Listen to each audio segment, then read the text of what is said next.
Salut les amis. Quand la tête de quelqu'un tourne pas bien, il réfléchit à gauche, à droite et tout ça là, il est comment les amis? En commentaire, mettez ici. Quand quelqu'un part à gauche, il part à droite, il est mélangé un peu. Il est comment? On l'appelle comment? Ça commence par F là. Oui, ils sont de malades. J'ai dit ça parce que sur un plateau de télévision, les gens, c'est-à-dire que la Chine décide de recevoir Assad, le président Bachar al-Assad. Ça allait créer un problème. C'est un problème. C'est le club des dictateurs, des autocrates, de ceci et de cela. Oui. Eux, ils ont envahi les pays du monde. Eux, ils ont pillé les pays du monde. Ils continuent de piller les pays du monde. Eux, ils sont des démocrates pendant que ce temps, les autres sont des autocrates. Oui, on peut dire, c'est qu'on veut, qu'il faut la tenance. Mais seulement la démocratie à l'Occident, je ne sais pas comment, c'est comme ça qu'on dit, c'est du pur mensonge. Tout ce qu'ils ont fait en Afrique, là, c'est du mensonge. C'est-à-dire que vous ne pouvez pas venir avec la Bible, vous nous dites, faites ce que j'ai dit et pas ce que j'ai fait. Vous venez avec la démocratie, vous imposez des gens. Donc, ils font ça partout dans le monde, juste pour spolier les gens, pour piller les pays. Les exemples sont les gens, les amis. En Afghanistan, en Irak, en Libye, en Syrie, ils ont essayé. En Afrique, c'est le pillage systématique de nos biens.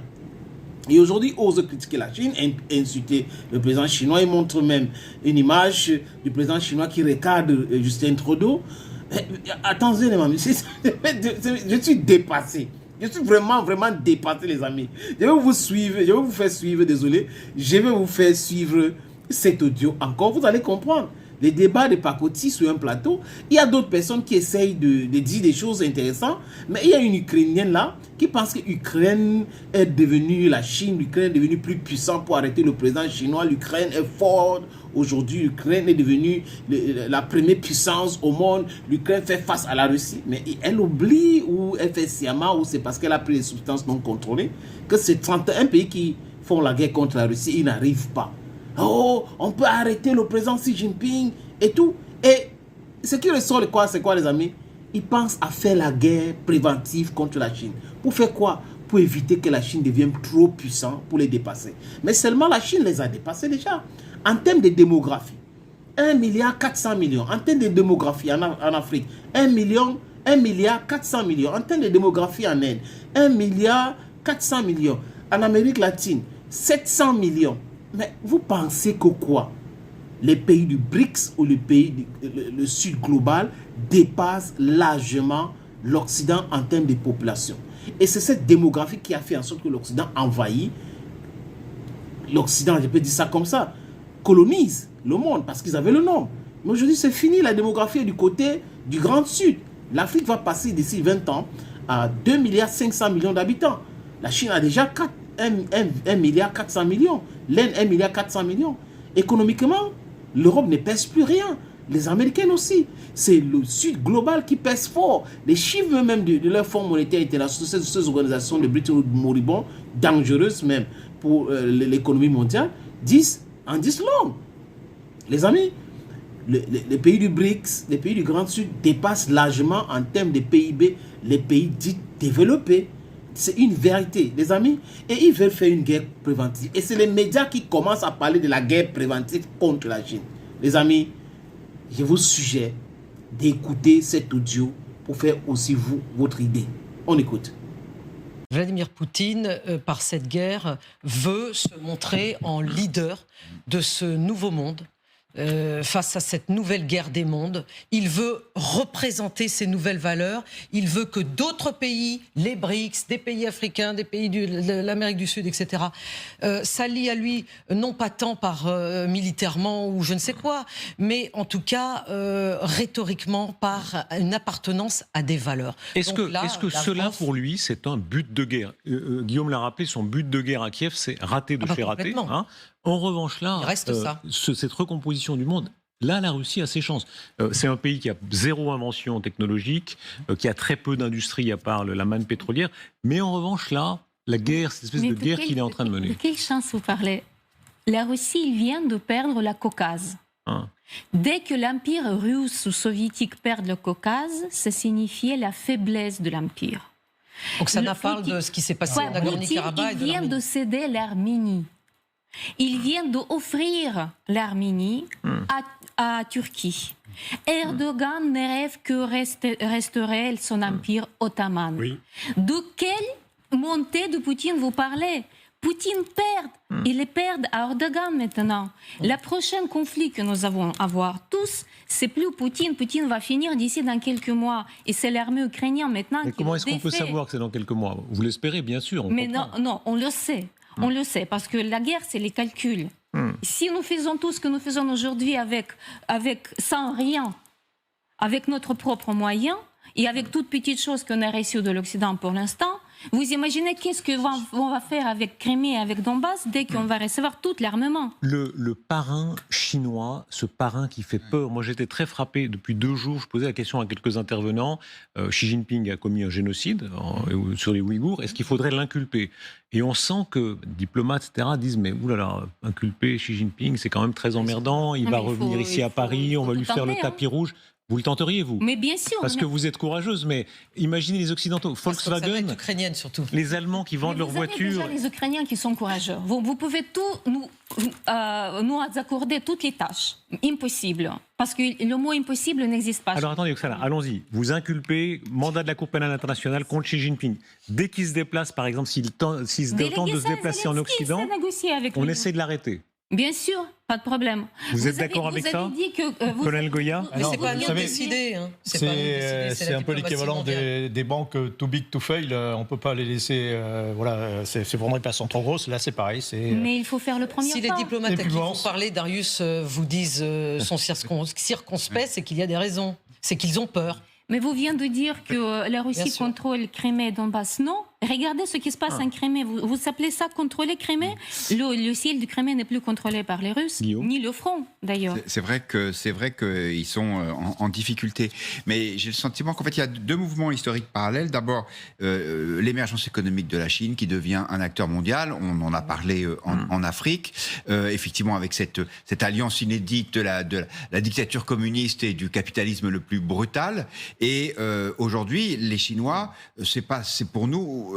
c'est une puissance avec laquelle nous devons composer parce que d'abord on se fournit chez eux commercialement massivement, parce qu'ensuite ils ont acheté une partie de la dette publique occidentale. Effectivement, comme dit Michel Goya, c'est le too big to fail. Et en fait, il y avait cette Chine qui était une puissance économique et qui attendait, qui était en quelque sorte aux aguets pour devenir une puissance stratégique. Et en fait, c'est le conflit ukrainien qui lui en a donné cette occasion, parce que la Russie est allée se jeter dans ses bras, et que même avec son voisin et ennemi potentiel, l'Inde, autour de ce conflit ukrainien et contre les Occidentaux, ils n'ont jamais été aussi proches. On le voit bien avec ces BRICS qui deviennent une alliance commerciale, mais plus seulement. Et donc, ça, c'est quelque chose de complètement nouveau. Rappelons cette archive, parce qu'elle est extrêmement révélatrice de ce ton chinois. Ils savent très bien qu'ils font peur à tout le monde. C'est l'archive où il essaye d'impressionner Justin Trudeau, qui est l'incarnation du jeune progressiste occidental, etc. D'ailleurs, soutien très courageux des Ukrainiens, à 200%. Et le caïd chinois, le dictateur chinois, l'attaque bille en tête.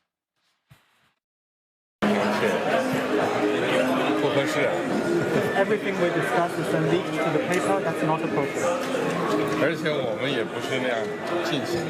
And that's not how the way the conversation was conducted.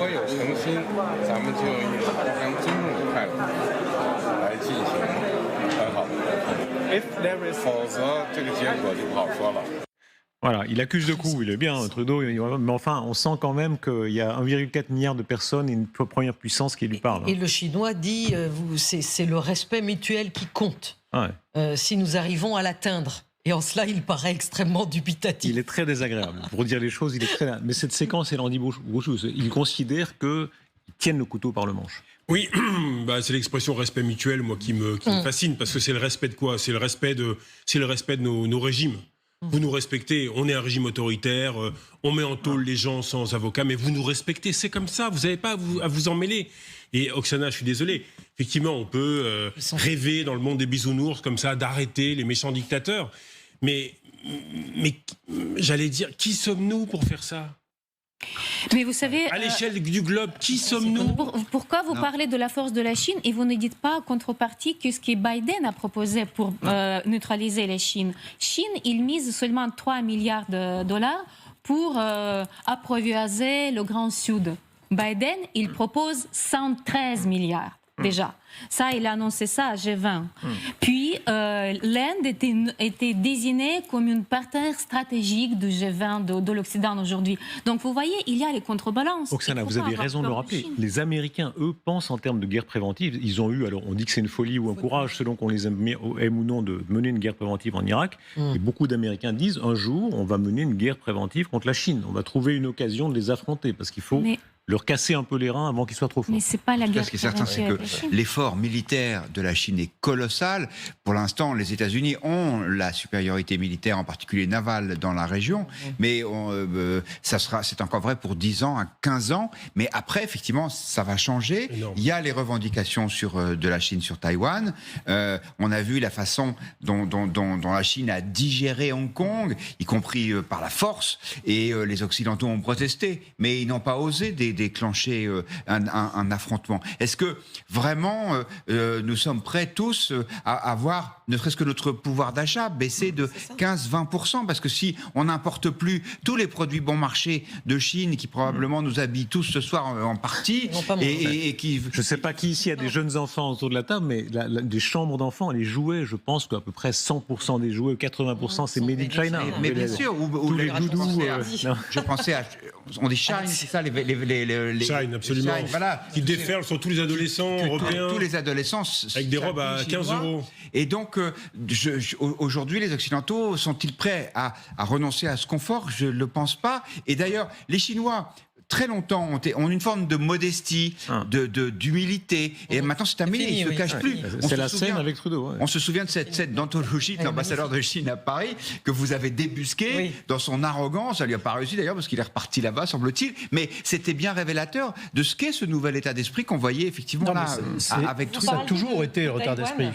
Pardon, vous parliez de Taïwan. Est-ce que ça pourrait être l'étincelle? Est-ce que c'est vraiment ça qui pourrait déclencher un conflit demain avec la Chine? On voit de toute façon quotidiennement des manœuvres militaires. Alors, les Chinois savent jusqu'où ils peuvent aller. Donc, ils ont des bateaux, des avions en grand nombre dans le détroit. Ils n'attaqueront pas. Voilà, ils ne pénètrent pas dans les eaux territoriales de Taïwan. En tout cas, ce qui est vrai, c'est que d'un point de vue militaire, je ne suis pas le spécialiste, mais d'un point de vue économique, ce serait ça le conflit qui déstabiliserait le monde. Parce que Taïwan, d'abord, effectivement, les Américains ne resteraient pas sans réagir, parce que Taïwan, ce sont les microprocesseurs, parce que là, pour le coup, ça désorganiserait totalement l'économie mondiale. Colonel ? Oui, juste, alors la séquence me fait penser, là, avec Justin Trudeau, la Chine n'a jamais eu d'alliés dans son histoire. Elle n'a que des vassaux. C'est un empire central qui a toujours raisonné ses relations avec l'étranger en termes de vassalité. Elle n'a jamais fait une alliance quelconque. Lorsque l'Angleterre a menacé la Chine, c'était la première guerre de l'opium, l'empereur à ce moment-là a envoyé une lettre à la reine Victoria en disant « Nous vous rappelons que vous êtes notre vassal, et que si vous n'arrêtez pas vos bêtises, on enverra une flotte détruire votre avec une dimension ethnique, n'est-ce pas? Être Han, voilà, c'est autre chose. Vous êtes Han, vous êtes là, le reste de l'humanité est là. Il y a plein de peuples qui pensent comme ça. Ils ne sont pas les seuls. Mais c'est vraiment l'empire du milieu. C'est le milieu. Maintenant, pour la dimension soviétique. Parce qu'il y avait le grand frère, je me souviens à l'époque. Ça s'est très mal passé. Oui, mais qui était le grand frère? C'était justement l'URSS, c'était le grand frère par rapport à la Chine. Oui. Quand je vais en Russie aujourd'hui, les Russes me disent mais aujourd'hui notre grand frère c'est qui? C'est de l'autre côté du fleuve. Ça s'est retourné. Et quand on écoute la manière dont Xi Jinping parle de la Russie, il se place en position complètement de grand frère et de suzerain. Accessoirement, les Chinois se rappellent que l'Union soviétique, en 1969, a envisagé très sérieusement de faire une grande campagne nucléaire contre eux. Regardez cette image qui est une manière de défier l'Occident. C'est une des images les plus marquantes de la semaine. Xi Jinping qui reçoit Bachar el-Assad, qui est un des plus grands criminels que la Terre ait porté. Alors, il avait face à lui d'autres criminels qui étaient le groupe État islamique. Mais enfin, il a pris sa part, lui, vraiment. Et il le reçoit en grande pompe. Il lui offre une sorte de résurrection à l'échelle de la Chine. Et ces deux types-là qui se font face défient l'Occident. Ils n'en ont rien à faire de ce que représente Bachar el-Assad pour nous. Mais c'est pour ça que, c'est ce que je disais il y a 3 minutes, ils en ont rien à faire. C'est vraiment l'expression. C'est un boucher. Et qui, il y a 3-4 ans, aurait dit il va revenir dans le jeu international? Non, pas du tout. Il est là, il est reçu comme vous vous rendez compte, sous les ors chinois. Donc, je crois que il y a le business. Il y a des intérêts extrêmement forts. La mondialisation économique et financière est extrêmement puissante. Et malheureusement, dedans, les valeurs de ce qu'on appelle les valeurs du monde libre sont un peu broyées, voire beaucoup. Ça intéresse plus une grande partie du monde qui considère que c'est pas l'avenir. Et en plus, ils ont la démographie pour eux. Ils ont la démographie. Regardez notre démographie. Oui, regardez, c'est aussi à nous de regarder un peu la réalité. 2 enfants par femme, 1 enfant par femme. Vous avez des pays. Ils sont en train de restreindre. Donc, mais il y a énormément le continent africain, le continent latino-américain. Est-ce que c'est le retour de la réelle politique? Vous dites ça comme observateur, très bien. Oui. Mais il y a des diplomates, des militaires qui pensent ça, qui se disent ma foi. Voilà. Et qui pensent que c'est favorable. Et qui pensent que c'est favorable à la paix, finalement. Non, mais moi, ce que je trouve, c'est que la réelle politique doit exister. Cessons l'aveuglement, ça suffit. Arrêtons de penser en termes de domination du monde ancien, tout ça, c'est terminé. Donc on abandonne les valeurs, Anne. C'est terminé. Non, on doit garder nos valeurs, si on en a. Ils n'ont pas les valeurs. Mais oui, mais... il n'y a pas de démocratie, il n'y a pas d'avocat, il n'y a pas d'état de droit. Peut-être, mais chacun doit on ne peut pas l'imposer. Ses valeurs. On ne peut pas imposer. Mais exactement, on doit vivre les yeux ouverts en tant qu'observatrice du monde, reporter de guerre dans des tas de pays. J'ai bien vu, ça saute aux yeux, que très peu ont les mêmes valeurs que nous. Mais ils ont autant le droit d'exister que nous. Ça s'appelle la folie, tout simplement, les amis.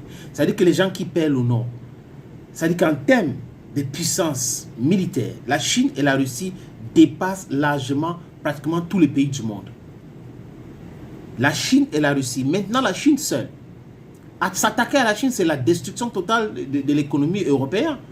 Ils consomment chinois, les Américains consomment chinois, et le monde entier consomme chinois, et ils ne se rendent pas compte de ce qu'ils sont en train de faire. Ils sont aveuglés par les anciennes puissances là. Vous savez que les Britanniques avaient amené l'opium pour détruire la Chine. Et c'est ça qui fait aujourd'hui que les Chinois ne veulent pas attendre parler du christianisme. Ils nous amènent quoi aujourd'hui? L'homosexualité. Donc, c'est tout ce qui est mauvais, qui peut détruire un peuple, qui peut détruire la culture, la religion, les dieux d'un peuple que les Européens amènent. Mais ils ne se rendent pas compte que c'est la fin. Je dis encore, c'est la fin de cette puissance européenne, de cet empire du mal européen, de cet empire du mal américain. C'est la fin. Quoique le Sud global travaille maintenant ensemble, et c'est ça qui est en train de porter ses fruits. Et la Russie tient bon pour faire basculer tout le monde du côté de la vérité.